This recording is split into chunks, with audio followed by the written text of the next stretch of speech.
The Royals Recap February 12, 2017, Season 3 Episode 9 Farewell, Honest Soldier tonight on E!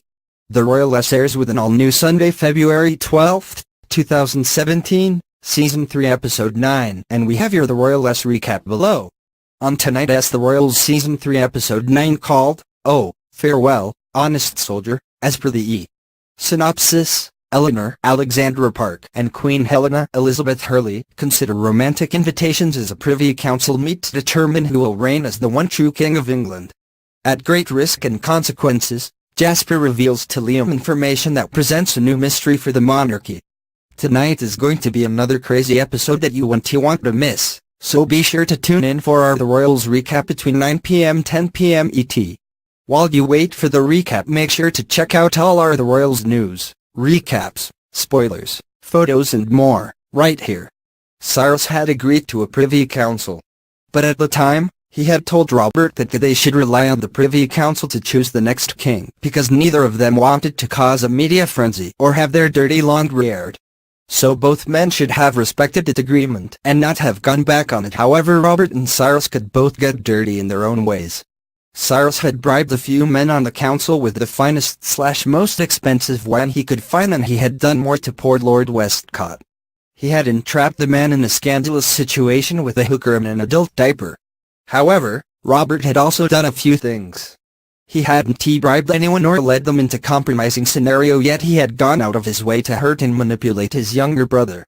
Robert, for instance, had made Liam feel so bad for himself that he instantly fell in line whenever someone in the family had asked him to do something. So Robert had simply thought he would get his way once again when he told Liam to slander Cyrus at the Privy Council meeting. He had told his brother that he should mention Cyrus's drinking and the drugs too in order to paint Cyrus as an unfit king.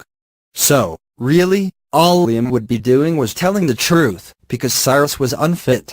He can sometimes be a sympathetic character, though didn't he change the fact that he let himself go after his girlfriend disappeared and his baby's mother pulled a con on him with Helena's help. Yet, Liam had taken pity on Cyrus in the lead-up to the Privy Council. He had found his uncle drinking once again, and the two had somehow started to talk about their positions.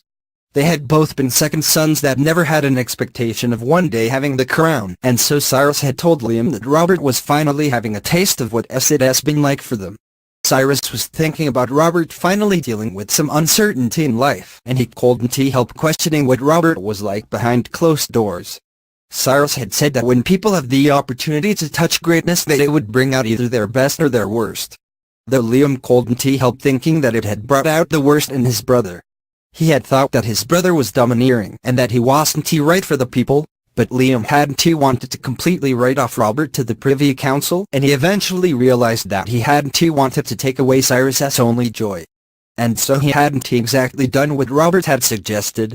Liam instead chose to say a non-committal comment. He had told the Privy Council that he would leave the decision to their judgment, and so he hadn't denounced anyone. But his sister had been shocked by that. Eleanor thought Liam would have said something in their brother, Robert's, defense, and that he was traitor for not saying Cyrus shouldn't be king. So she had done as her mother did and defended Robert. She told everyone that the current king was an embarrassment to the British establishment and that he didn't even look regal. She said Cyrus had a mohawk that could be mistaken for a living creature and that he had nothing on Robert. Now the Queen, on the other hand, had been a little more diplomatic. Helena said her son was raised to be the king and that he would have been the king already if not for tragedy. So Helena told the Privy Council that they couldn't let the man that had nearly destroyed what they all stood for win. Ted Price was in hell where he belonged according to Helena, and that he didn't need any assistance from the living. However, Helena had believed in Robert so much that she had pushed everything else aside just to see him crowned king. Helena had apparently been offered by her boyfriend a place away from court. Jack had said that they could leave everything behind and go to his extensive Wyoming estate where they could be themselves. Yet, Helena hadn't be sure who she was without her title.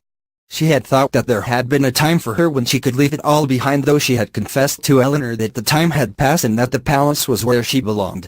So Helena had given up a lot, and she had partly done that because she hadn't wanted to abandon what she had helped create, which was the modern image of the monarchy and most of her life's work as queen. Though Helena's past did come out in the Privy Council. Cyrus had stated that she had once supported him over her own son when he became king, and technically she had. Helena had conspired with Cyrus to disinherit the twins, because she hadn't wanted them to abolish the monarchy, but things have changed since then, and Robert's statement had saved face for his side. Robert had stolen a few, if not a lot, of what his brother had been trying to tell him about what the kingdom needed, and so Robert had come across as a noble gentleman that simply wanted to devote his life to Britain, crown or not. So that had upset Liam, and he hadn't been jumping with joy along with everyone else when the Privy Council decided Robert should be king. But Liam had had someone to turn to. He had gone to Jasper despite Jasper breaking Eleanor's heart, and he had asked what was Boone's last words to him. What Boone had said was something serious and could hurt Robert. However, Liam had wanted to know everything after the decision had come down. And so Liam was looking for revenge, and he believed that Jasper was in a position to help. Jasper had sort of lost everything. He had been caught for stealing classified files that he had took and given to a reporter. Plus, Eleanor hadn't cared what he supposedly did to protect her because she was just tired of all the lies and secrecy. However, she wasn't the only one. Jasper's boss had also fired him because of what he did with those files. James had been a friend and father figure to Jasper, yet Jasper had risked both of their careers and hadn't cared about the consequences for him or his daughter. So Jasper would have been without a job with Robert hadn't he suddenly asked him to be part of his security detail. Robert had told Jasper before the decision came down that he would Jasper on his detail, because he said he had only wanted the best. Yet, what had happened with his sister was to be cleared up, and Robert had even said that he would protect Jasper from Eleanor if need be. So funnily enough, it seems he needn't have bothered making that last offer. Eleanor had taken what her mother had told her to heart, and she had agreed to open up